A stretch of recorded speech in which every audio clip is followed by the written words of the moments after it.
kami sampaikan kembali bahwa kegiatan webinar kita pada hari ini diselenggarakan oleh I.O. Faste dan disponsori dari PT Madesa. Kiranya kita berterima kasih ya karena acara hari ini bisa terlaksana. Dan sebelum kita beranjak ke pemaparan materi dari pemateri kedua kita terkait peran perawat dalam adaptasi bernapas bayi baru lahir, izinkan saya untuk membacakan CV singkat beliau. Selanjutnya, kami persilakan kepada Nurse Dian untuk menyampaikan materinya terkait peran perawat dalam adaptasi bernapas bayi baru lahir.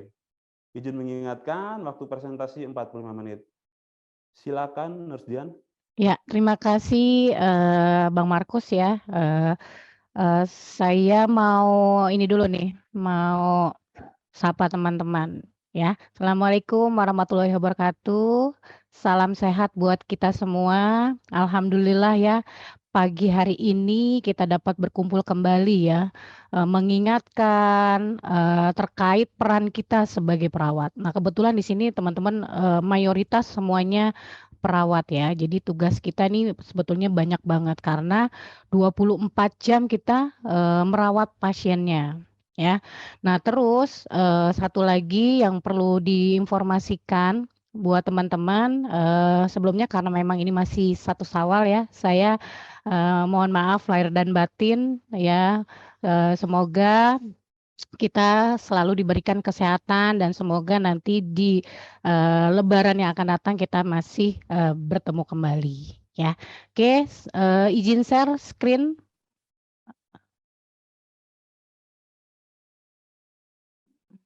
Ya. Apakah tampilannya sudah terlihat jelas? Sudah, Mbak Dian? Oke. Oke, baik ya. Baik, di sini sebelumnya saya terima kasih kepada tim Faste yang telah memberikan kesempatan kepada saya.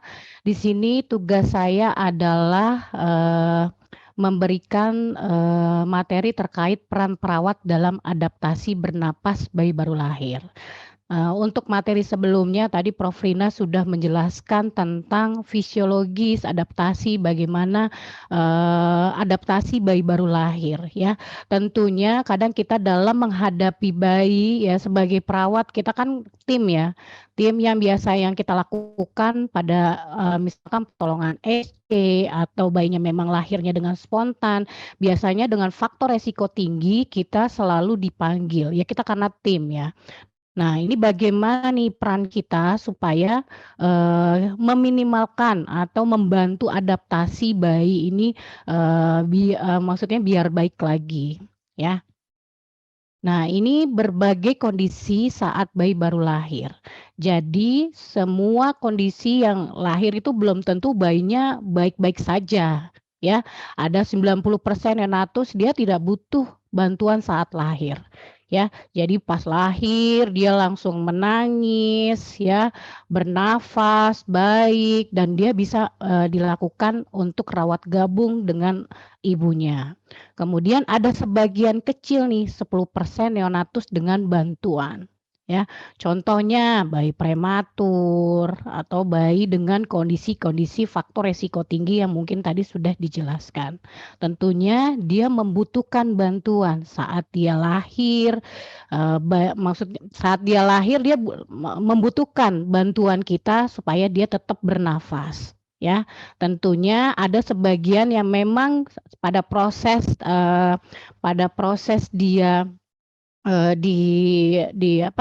ditolong ya, ditolong pada saat SC, bayinya lahir, sudah ditolong terus dengan alat bantu nafas tentunya dia butuh ruang perawatan ya. Ada misalkan bayinya dengan distres nafas ringan, dia mungkin bisa dirawat di ruang special care unit. Atau dia butuh dengan respiratory distress yang sangat berat. Nah, ini butuh bantuan, ruang perawatan yang lebih intensif lagi. Nah, tentunya respiratory distress ini merupakan salah satu kegawatan neonatus yang sering sekali dijumpai. Apalagi sekarang trennya adalah bayi prematur amat sangat kecil. Jadi banyak banget nih, apalagi kalau di RSCM kemarin liburan ya, liburan Lebaran tuh banyak banget tuh ibu-ibu berdatangan ya, dengan, kondisi faktor resiko tinggi bayinya kecil-kecil, ada yang 600 ya, 700 dia pada lahir ya. Nah ini yang biasa dihadapi adalah, yang paling tinggi adalah respiratory distress. Nah di sini dibutuhkan nih ya, dibutuhkan peran perawat supaya mengatasi atau mengurangi respiratory distress yang dihadapi si pasiennya ini. Nah, tentunya peran perawat dalam menangani adaptasi fisiologis ini di mana aja nih? Contohnya, ini ada 2 yang kita bahas, ya. Yang pertama adalah pada saat resusitasi, penerimaan bayi baru lahir. Tentunya peran perawat ini dibutuhkan sekali untuk, menangani pasien-pasien yang dengan faktor risiko tinggi, ya. Dari mulai persiapannya, karena kalau nggak disiapin dengan benar, pastinya nanti akan berdampak pada waktu kita melakukan intervensi atau pertolongan pada bayi baru lahir. Kemudian yang kedua, peran perawat setelah dari resusitasi, pasca resusitasi ditransport, pastinya dia akan dilakukan perawatan. Nah, di sini dibutuhkan kejelian ya. Kadang saya suka diworo-woro juga nih sama Prof. Rina, diingetin gitu. Jangan cuma sekedar ngelihat cuman sekilas aja. Jadi diperhatiin kondisi pasiennya, diperhatiin monitornya. Udah diperhatiin monitornya, dilihat kondisi pasiennya lagi cocok nggak gitu. Nah, itu kadang kita suka miss di situ. Jadi penting banget nih peran perawat karena 24 jam kita berada di ruangan itu ya, berada untuk memberikan asuhan keperawatan pada neonatus ya, pada bayi kita yang dirawat. Nah, sekarang kita, bahas, di tahapan resusitasi ya, tahapan resusitasi apa yang perlu dilakukan sih sama perawat ya. Kadang nih kalau misalkan bayi dengan faktor resiko tinggi, ya kita diinformasikan bahwa akan ada bayi lahir dengan usia gestasi, 32 minggu dengan berat badan misalkan 1.200. Pasti kita harus berpikir, wah ini bayi ini yang akan lahir dia, pastinya sesak, udah ada pematangan parunya apa belum. Nah itu faktor-faktor itu yang harus memang, kita sebagai tim perawat dan dokter mengkaji lebih dalam. Dan tentunya peran perawat ini adalah menyiapkan lingkungan dan alat untuk menolong bayi baru lahir. Jangan sampai, persiapannya kurang ya. Kalau bisa nih dibikin checklist, karena kita kadang suka lupa ya, udah riuh di ruang perawatan, riuh lagi mau nolongin SC, jadi lupa tuh alat yang ada aja di depan. Tapi kalau dengan checklist kita bisa meminimalkan jangan sampai ada yang ketinggalan ya. Nah, ini perannya yang pertama adalah kita menyeting ya suhu lingkungan ruangan bersalin. Kita pastikan nih suhunya ya, yang idealnya sih 24 sampai 26. Syukur-syukur bisa disetting. Tapi kalau nggak bisa disetting, kita harus punya solusinya bagaimana supaya tidak terjadi hipotermi. Karena salah satu hipotermi ini akan membuat bayinya, mengakibatkan distres nafas juga, ya. Jadi penting banget nih suhu nomor pertama, ini Prof. Rina sering banget nih ngingetin ke perawatnya, jangan sampai bayinya dingin, nggak boleh ya. Karena kita bayangin tadi Prof. Rina udah jelasin di dalam perut bayinya tuh anget banget ya. Bayi anget di dalam perut, suhunya 37, ketika keluar suhunya dingin. Ya. Nah, dingin itu kalau bayi itu, nyeri ya, merasakan nyeri, jadi akhirnya dia distres, jadi stres semua tubuhnya dia. Oleh karena ini penting banget nih kita mengingatkan suhu lingkungan kita, apakah suhunya sudah sesuai atau belum, range-nya di 24 sampai 26 ya. Apa yang kita lakukan, ini mungkin ada videonya kita tayangin, ini peran perawat. Biasanya begitu bayinya mau lahir, setengah jam sebelumnya perawat menyiapkan infant warmer-nya, tahu bayinya kecil, misalkan 1.500 atau di bawah 1.500, siapkan plastiknya supaya tadi mengurangi terjadinya hipotermi. Dan jangan lupa bawa topi. Nah, itu suka ketinggalan nih topi, ya. Jadi topi dipastikan jangan sampai ketinggalan. Kemudian hangatkan infant warmer setengah jam sebelumnya. Atau kalau misalkan Sito nih buru-buru udah nggak bisa pakai ngangetin, udah Sito udah mau lahiran, ya kita dengan settingnya manual ya, langsung disetting di 100%. Nanti ada gambarnya. Biar mengingatkan. Kadang ini hal yang sepele tapi kadang suka lupa dikerjakan, ya.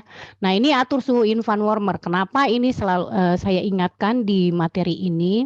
Karena salah satunya tadi yaitu untuk mencegah terjadinya hipotermi. Nah, kita setting nih, jika tadi Sito atau buru-buru, suhunya nih kita atur secara manual. Menurut saya infant warmer apapun, merek apapun ya, pasti ada settingan manual, ada pre-warm, ada skin baby-nya ya, di situ bisa dilihat ya. Jadi kalau misalkan tadi Sito buru-buru biar cepat anget ya infant warmer-nya, kita settingnya manual ya, dinaikin sampai 100% biar cepat panasnya ya. Tapi ketika bayinya lahir langsung setting tuh ya, setting suhu disesuaikan dengan suhu bayinya ya, ditempel skin-nya jangan lupa di abdomen kanan ya, ditempel terus kebaca tuh misalkan skin-nya 35,9 suhunya ya, berarti kita atur dulu nih suhunya, kita bikin 36 ya, 36. Nanti kalau udah mencapai 36 naikin lagi jadi 37 ya, sesuai dengan range normalnya karena biar cepat. Ya, biar cepat. Jadi biasanya kalau diatur udah langsung 37, dia naik suhunya itu lama, apalagi kalau kita menolong bayi kecil ya. Ya, saya ini juga pernah nolong sama Prof Rina dan saya disenggol karena salahan. Ketika bayinya itu yang saya tolong itu berat badannya 1.200, saya iseng doang cuman nyari vena. Iseng buka plastik cari vena doang.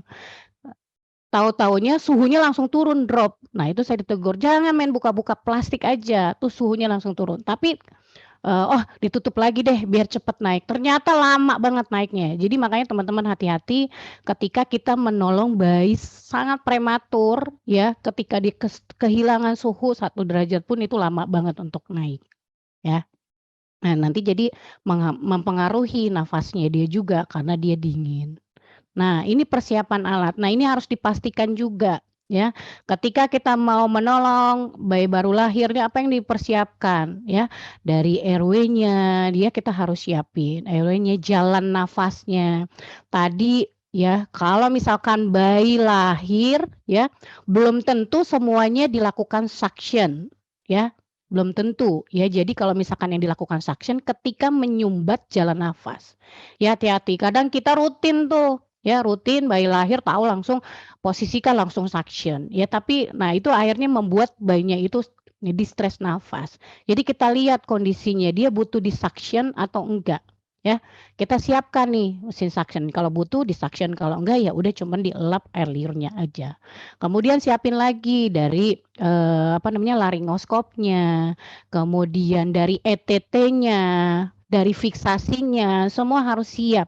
Jangan sampai bayinya dia lahir, dia butuh misalkan sudah dilakukan pengeringan segala macam, tiba-tiba dia distres nafas, butuh ETT, baru nyari-nyari ke apotek atau minta baru di order. Nah, itu kelamaan. Jadi benar-benar harus disiapin ya, sedemikian lengkapnya ya. Karena kita nggak tahu, kadang bayi aterem, bayinya tidak ada masalah saat dia hamil ya, ibunya gitu, baik-baik aja, tiba-tiba tau-taunya terjadi distres pada saat dia lahir. Ya mungkin aja kejadian pada saat ibunya mengedannya kurang ya atau macet di jalan lahir. Nah, itu bisa membuat distres nafas. Maka oleh karena itu tetap ya disiapkan alatnya dengan lengkap. Kemudian bukan hanya airway juga, sirkulasi juga. Saya rasa ini sudah dibahas ya di apa namanya kalau misalkan kita pelatihan resusitasi. Tapi tentunya ini tetap harus disiapkan ya. Sirkulasi, misalkan dia butuh dipasang infus, kita udah nyiapin. Atau terus alatnya nih, alatnya untuk bantuan nafas ya, bantuan nafas ketika bayinya distres nafas. Kita apa namanya, kita siapin nih alatnya dari awal, settingannya gimana, alatnya berfungsi dengan baik, itu peran perawat tuh ya. Jangan sampai alatnya mau dipakai, belum disetting, belum dicolokin ke oksigen, alatnya rusak, maskernya nggak ada. Nah itu ya, nah itu akhirnya nanti akan terjadi kehebohan pada waktu kita menolong bayi baru lahir. Kemudian obat-obatan juga harus disiapkan. Kemudian apa yang kita lakukan saat bayi lahir nih? Nah, ini peran perawat nih sangat dibutuhkan ya. Tentunya menghangatkan bayinya, kemudian atur posisi. Tentunya perlu kerjasama tim ya. Jadi menolong bayi baru lahir itu timnya minimal 3 ya. Ada leadernya, ada equipment-nya ya, ada sirkulasinya. Jadi di situ ada salah satu tugasnya perawat ya, bantu untuk menghangatkan, mengganti linen yang basah, kemudian mengingatkan untuk mengatur posisi kepalanya. Dokternya diingetin kalau posisi kepalanya nggak baik ya, karena ini berpengaruh ketika posisinya dia tertekuk, nggak bagus, akhirnya bayinya menjadi distres nafas.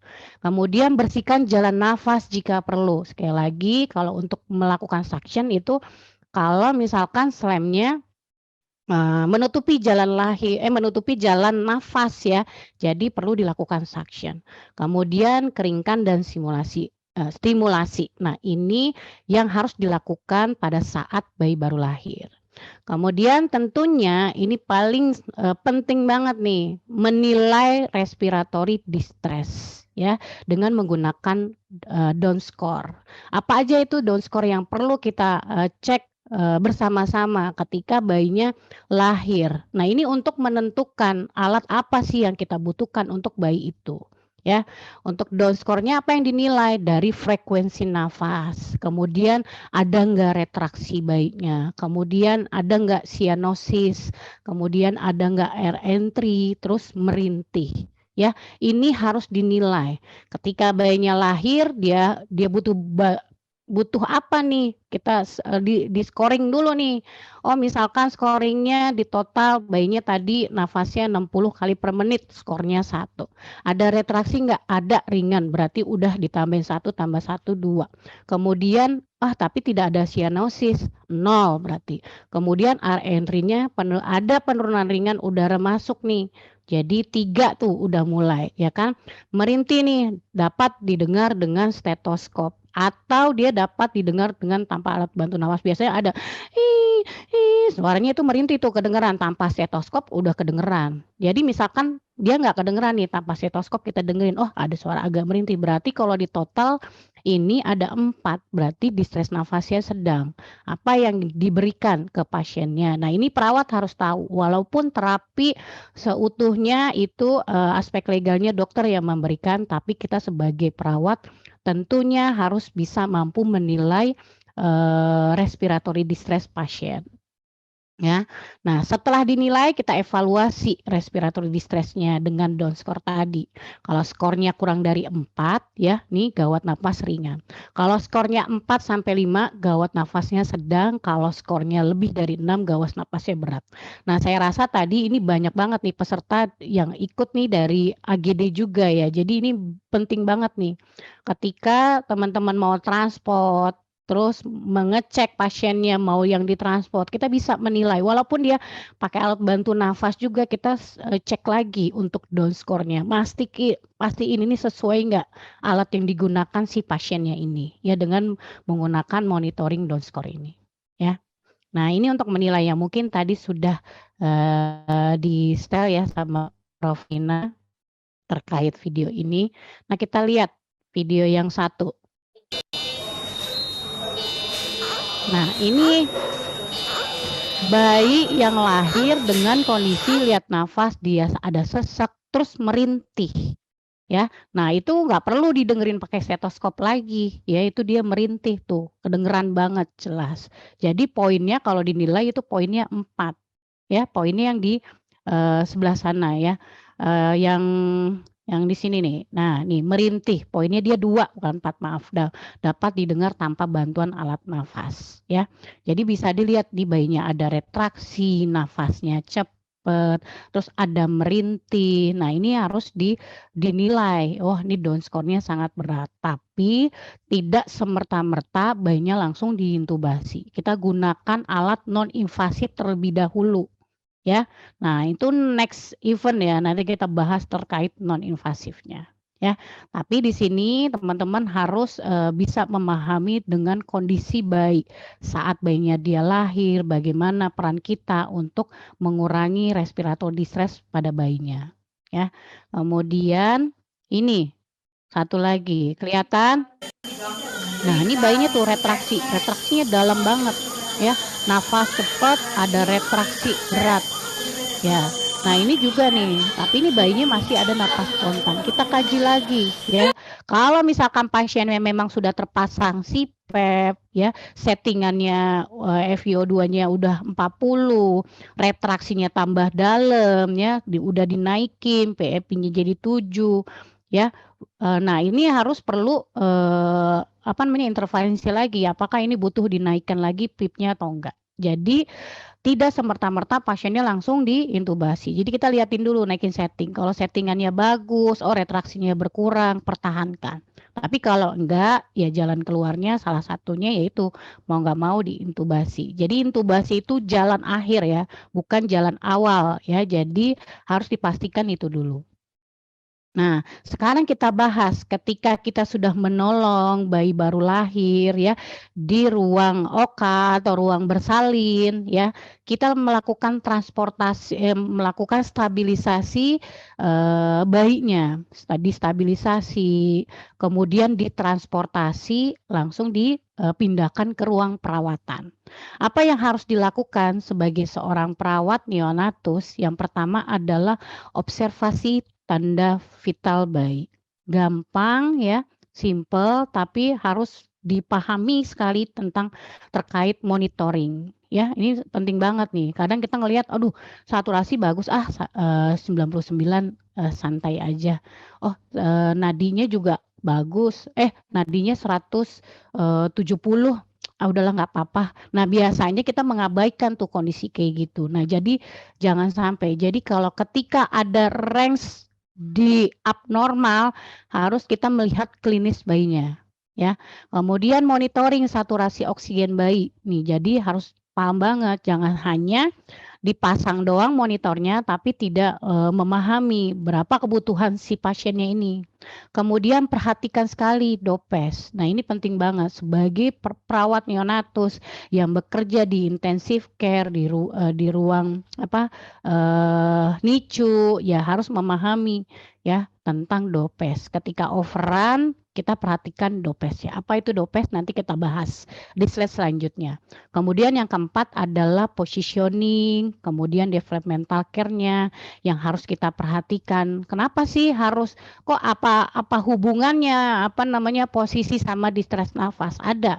Ketika bayinya nyaman ya, bayinya nyaman, tidur nyenyak, dia mengurangi tuh distress nafasnya dia lebih tenang ya karena dia sudah lebih nyaman. Ya, kemudian yang kelima lakukan suctioning jika perlu. Kemudian jangan lupa monitoring hasil AGD dan X-ray paru. Nah ini teman-teman harus paham juga dengan hasil AGD ya ketika udah ngecek hasilnya abnormal itu harus segera dilaporkan, harus segera bertindak, jangan sampai didiamkan saja ya. Jadi minimal teman-teman bisa baca untuk hasil AGD. Kemudian kita bahas terkait observasi tanda-tanda vital. Apa aja sih yang kita observasi ya? Ini penting banget bagi teman-teman yang di ruang perawatan ataupun bekerja di AGD ya, AGD ini penting banget karena ini nomor 1 yang kita bisa monitoring ya, dari tekanan darahnya, dari, pernafasannya, saturasi nadinya yang harus dimonitoring. Kalau pasiennya di ruang intensive care dimonitoring 1 jam ya, dicek monitornya itu, ditulis kalau misalkan ada kejadian abnormal dicek dulu pasiennya kenapa. Misalkan nadinya ditemukan 180 atau 175, kita lihat dulu ya, kita lihat dulu kondisi pasiennya panas enggak. Oh, ternyata demam, ya mungkin akibat, demam jadi nadinya tinggi. Atau, oh enggak demam nih, kenapa ya kok, takikardi, lihat, oh dia mengkerut-kerut, berarti ada yang sesuatu bayinya ini yang membuat dia tidak nyaman. Jadi penting banget nih peran perawat mengkajinya sampai seperti itu. Oh mungkin posisinya kita pindahin, atau mungkin pampersnya penuh, atau mungkin, ada yang lecet di kulitnya atau di, bagian bokongnya yang menyebabkan, saturasinya atau nadinya itu menjadi tinggi. Jadi itu kita harus, ketahui juga ya. Kemudian yang kedua adalah observasi setiap 1 jam nih, tadi yang saya bilang 1 jam diobservasi, terus ditulis juga di lembar lembar, chart-nya. Kemudian kalau observasi suhu ya mungkin per 3 jam kalau misalkan dia normal, tapi kalau kejadian abnormal atau terjadi hipotermi atau, hiper atau terjadi hipotermi, nah itu kita suhu lagi, 1 jam. 1 jam setelah kita lakukan. Tapi kita misalkan hipotermi nih, suhu settingannya diatur lagi, ditinggiin suhu lingkungannya ya, di inkubatornya atau di infant warmer-nya. Kalau di infant warmer biasanya udah disetting tuh suhu badan. Tapi kalau di inkubator airnya kita naikin. Nah, nanti kita observasi lagi 1 jam kemudian ya, dia turun atau enggak.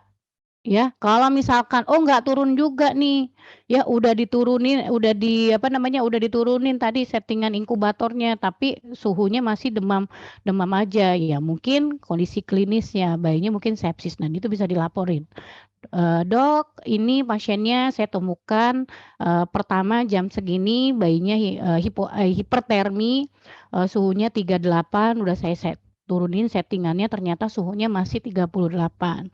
Ya mungkin bisa diintervensi selanjutnya atau cek, darah lagi gitu. Jadi harus seperti itu, jangan langsung tiba-tiba langsung dicek, diambil darahnya segala macam. Jadi kita lihat dulu, takutnya masalah, regulasinya itu karena lingkungan, ya.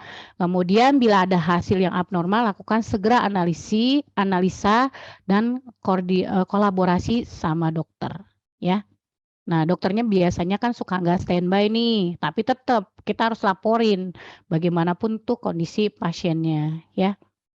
Nah, ini tekanan darah ya, mohon maaf mungkin nggak terlalu terlihat, tapi ini yang, kami lakukan di unit neonatus ya, di NICU ya, di NICU. Jadi ini ada, pengukuran tekanan darah range-nya, jadi disesuaikan dengan usia gestasi, ya.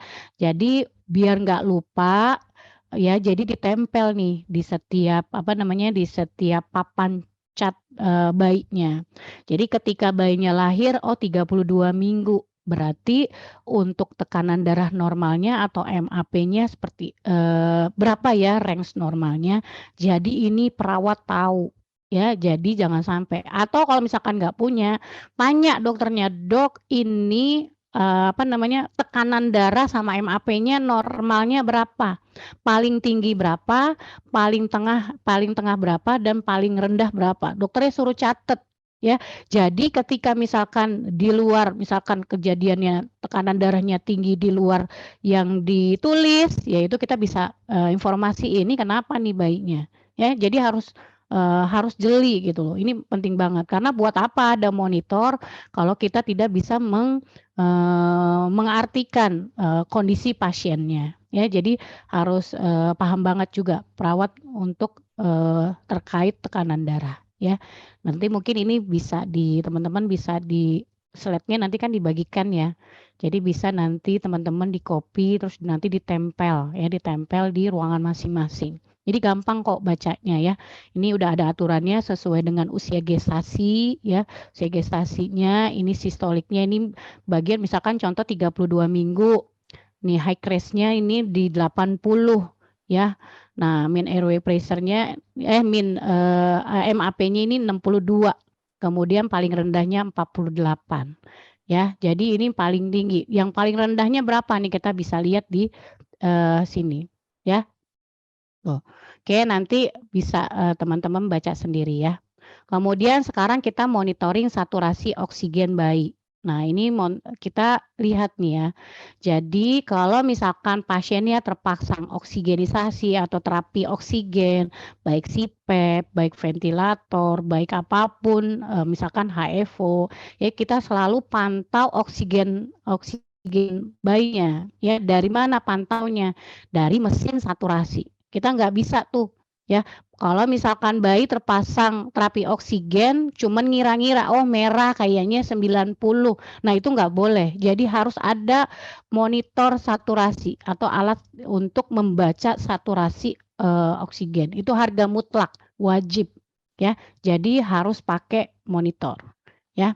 Nah, tentu waktu itu pernah jadi pengalaman saya ketika pasiennya mau ditransport, saturasinya maksudnya rusak. Saya nggak mau bawa pasien dengan terapi oksigen, terus nggak ada monitor saturasi. Jadi harus benar-benar kita mengecek banget ya saturasi karena ini penting.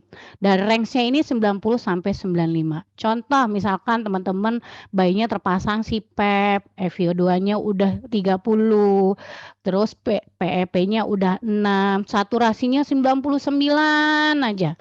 Jangan senang dulu gitu. Jadi harus kita pikirin ya, dipikirin. Nah, ini bayinya kayaknya udah bagus gitu. Jadi turunin, tadi oksigennya 30, kita nurunin, perawat boleh nurunin ya. Perawat boleh nurunin. Ketika udah diturunin masih 21%, saturasinya masih 99, 100 bahkan. Wah, ini bayinya udah masih bagus lagi. Berarti PEP-nya bisa diturunin. Tegur dokternya, "Dok, satu FiO2-nya udah saya turunin jadi 21, tapi saturasinya masih bagus-bagus aja." Jadi yang diturunin adalah PEP-nya. Tolong dokter turunin. Jadi kita evaluasi sampai segitu ya.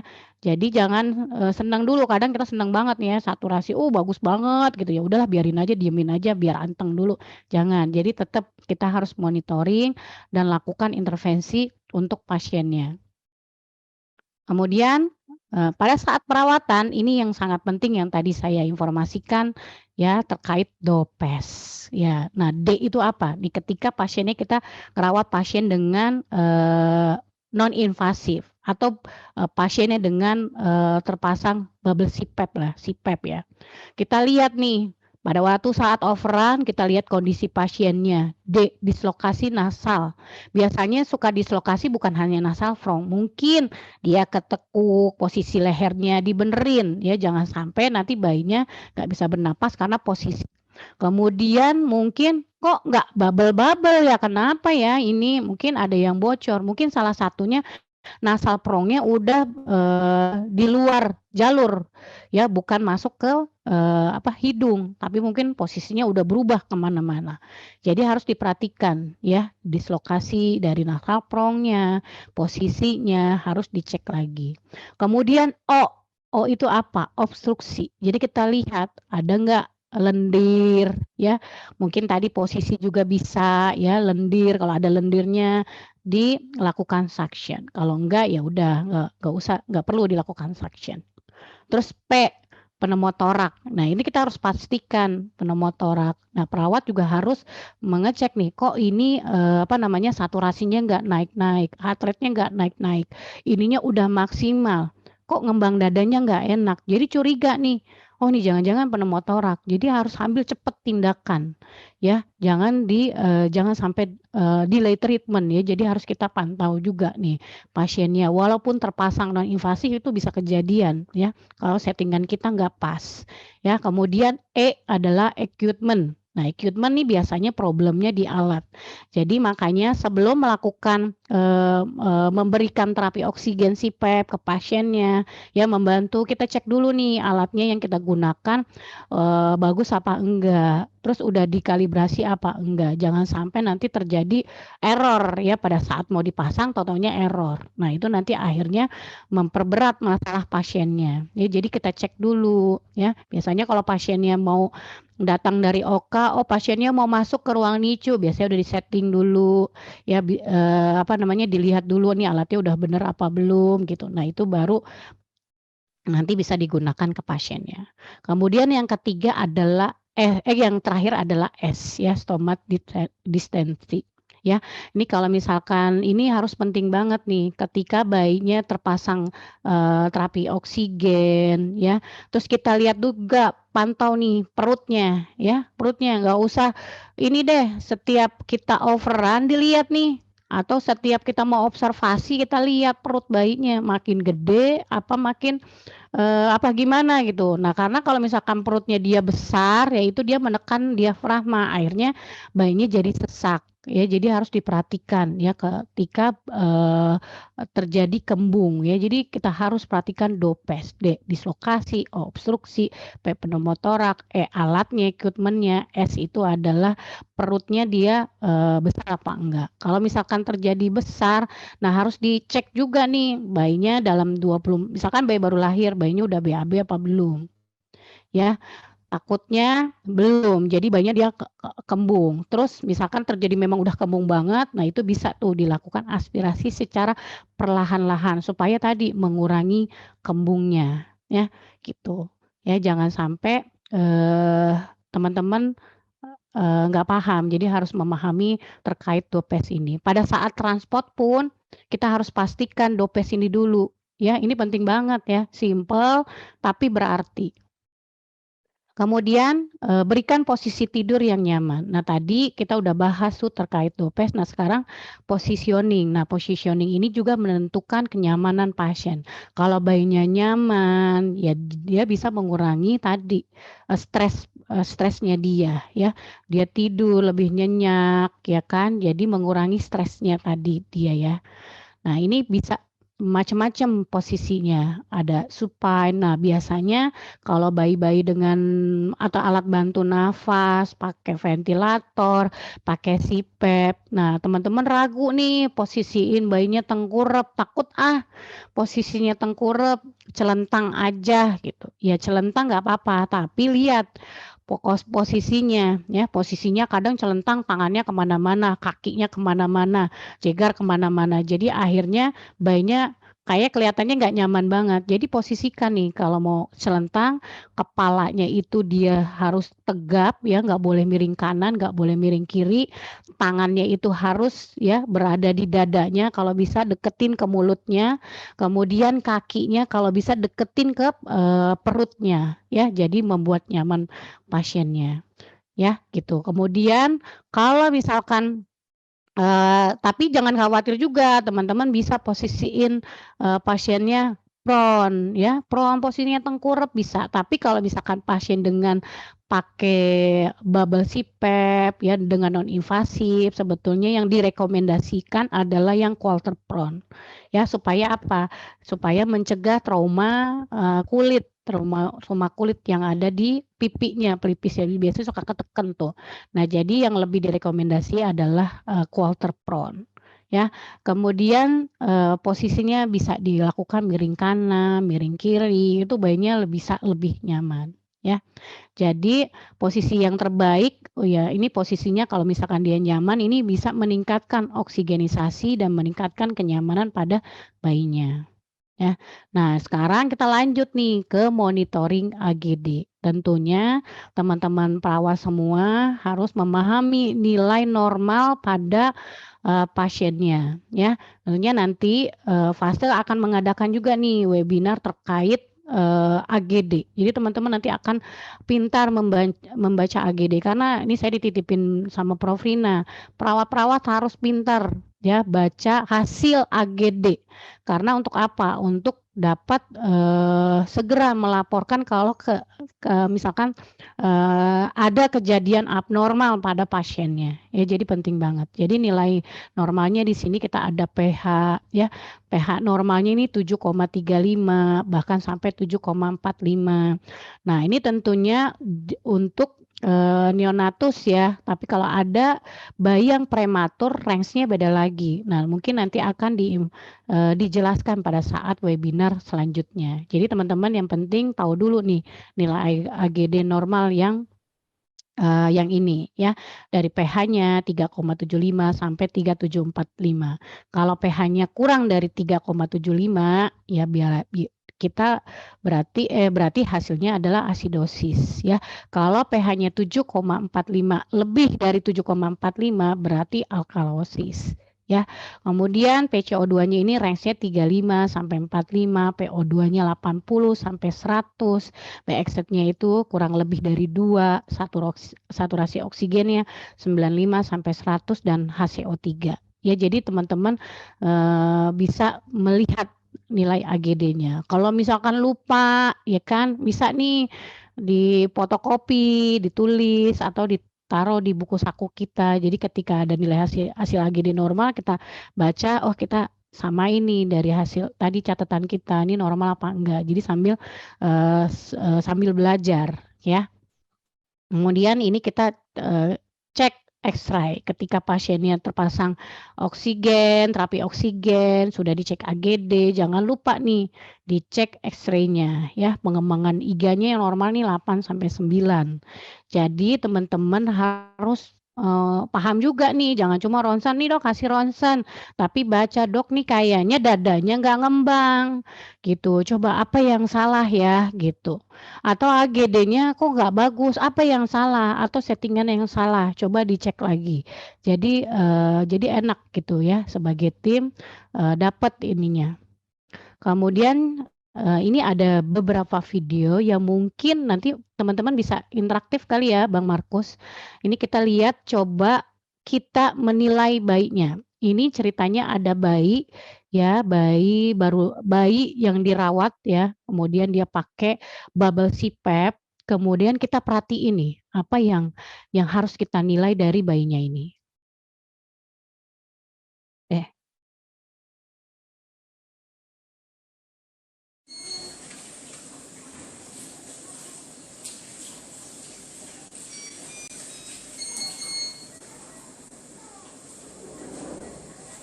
Ya, mungkin ada di chat aja, mungkin di chat apa kondisi bayinya yang teman-teman lihat. Ya, retraksi dada, benar. Retraksi dada, terus? Apalagi teman-teman untuk penilaian terhadap kondisi bayinya?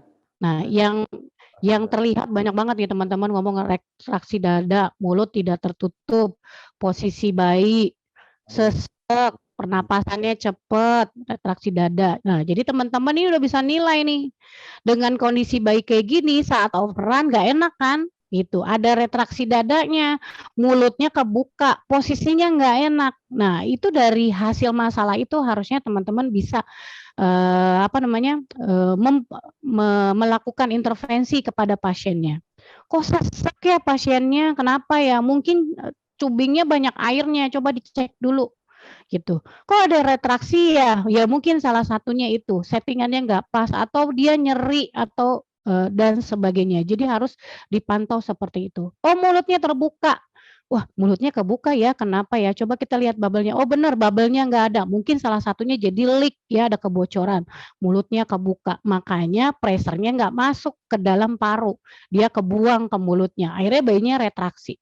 Oh posisinya nggak benar, oh coba kita posisiin dulu ya supaya bayinya lebih enak bernafasnya. Jadi dilihat pada waktu saat overrun kita melihat seperti itu, apa sih yang terjadi di pasiennya ya. Nah itu teman-teman udah pintar tuh cara melihat kondisi klinis bayinya ya. Nah sekarang kita coba lagi nih video selanjutnya.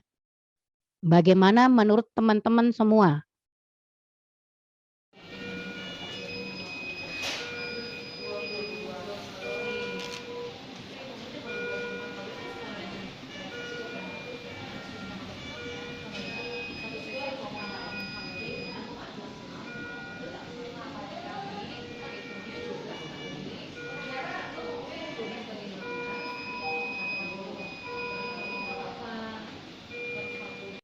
Suhu Ya, chamber tinggi. coba mungkin chat aja gimana suhu chamber tinggi. Wah, karena dilihat tuh di video chambernya dulu nih, 37,5.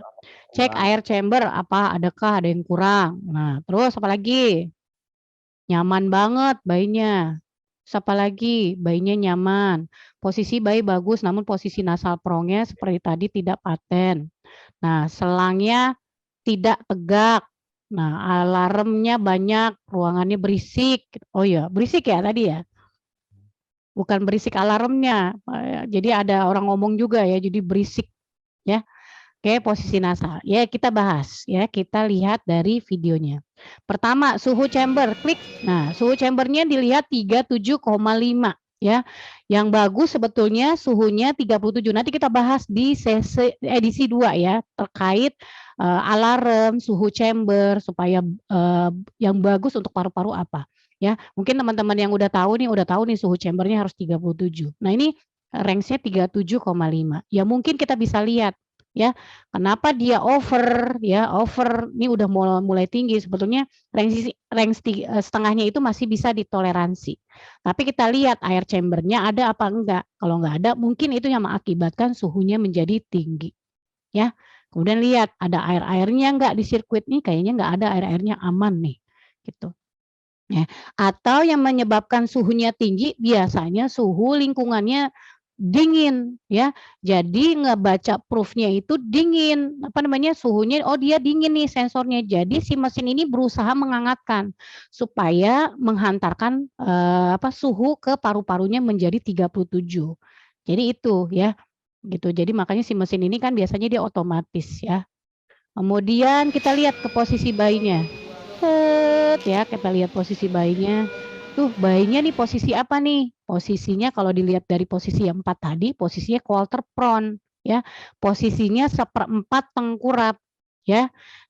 Nanti ini dia meluk nestnya, kemudian lihat posisi bayinya kayaknya nyaman banget, kayak di dalam perut, ya. Nah, kita lihat ekspresi mukanya. Nah, lihat nih ekspresi mukanya, ternyata mengkerut. Nah, biasanya nih kalau ronde, ronde nih DPC kenapa nih? Anaknya kok mengkerut? Posisinya udah nyaman tapi mengkerut. Nah, takutnya nih ada yang dirasakan pasiennya nggak nyaman. Mungkin salah satunya ada nyeri, mungkin bekas dipasang infus kali, jadi dia masih ngerasain nyeri. Oh, tapi udah lama kok 1 jam, biasanya nyerinya sudah berkurang dong. Ada apa ya dia nyeri? Mungkin dia demam kali, dicek dulu suhunya. Oh, nggak demam kok, kenapa ya? Gitu. Mungkin salah satu udah nggak demam, terus perasaan nggak ada nyeri apapun, nggak ada intervensi, tapi masih mengkerut-mengkerut. Mungkin lingkungannya dia nggak nyaman, ya, berisik, ya. Jadi dia merasa dia nggak nyaman, akhirnya dia mengkerut. Jadi benar-benar dicek, ya, dicek seluruhnya. Nah, kita lihat lagi nih. Nah, ini posisi prong, ya. Posisi prongnya menurut saya sih udah benar ya, tapi mungkin posisi prong yang bawahnya itu dia nekan si pipinya, mungkin dia nggak nyaman ya, gitu. Jadi makanya posisinya kalau bisa di quarter pound, jadi posisi prongnya itu dia nggak neken ke pipinya. Ya kita lihat saturasinya ya. Lihat saturasinya. Klik. Nah, ini saturasinya 98. Normal apa enggak 98? Tadi range-nya berapa? Ya. Nah, ini aturannya 90 sampai 95. Ini 98. Oh, udah mulai tinggi nih. Dok, bisa nggak diturunin? VO2-nya saya turunin ya. Tadi 30. Aku turunin deh jadi 21. Kalau bayi besar nggak apa-apa tuh turunin misalnya cepat. Tapi kalau bayinya kecil turunin 55 range-nya. Ya. Nah, heart rate-nya normal apa enggak? Nah, heart rate-nya normal nih 128. Berarti dia ketidaknyamanannya tuh si mengkerut dahinya itu karena dia lingkungannya berisik.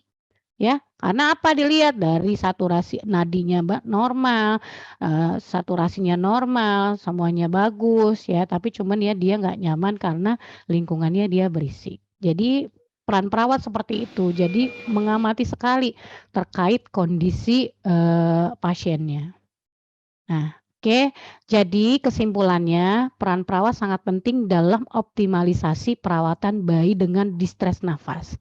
Karena kita yang 24 jam merawat pasiennya, ya. Dalam kondisi emergensi tentunya kompetensi perawat yang pertama kali untuk bisa membantu pasiennya itu bisa, bernafas baik ya, karena kita nggak kadang dokter nggak standby di situ. Tapi setidaknya dengan kemampuan kita mengoptimalisasikan pasien, kita dapat membantu pasien terlebih dahulu sampai dokter itu datang, ya. Kemudian yang kedua adalah membantu bayi baru lahir untuk beradaptasi di luar uterinnya. Nih sangat dibutuhkan peran perawat tadi nyiapin alat, ya, lingkungannya, semuanya dipersiapkan supaya tadi meminimalkan, eee, jika terjadi, distres nafas. Kemudian, sebagai perawat tentunya harus memahami kondisi bayi yang dirawat sehingga dapat membantu tata laksana bayi secara baik. Mungkin itu dari saya Bang Markus untuk materi kali ini, selanjutnya saya serahkan lagi kepada moderator. Terima kasih banyak untuk penjelasannya yang sudah sangat lengkap dan jelas ya Kak Dian ya. Jadi emang peran perawat dalam terapi oksigen non-invasif pada bayi baru lahir itu ternyata sangat kompleks dan hal ini harus dipelajari ya, dipersiapkan dengan baik. Maka dari itu tidak salah kalau misalnya FASTE menyelenggarakan untuk tema mengenai terapi oksigen non-invasif ini sebanyak 3 edisi ya.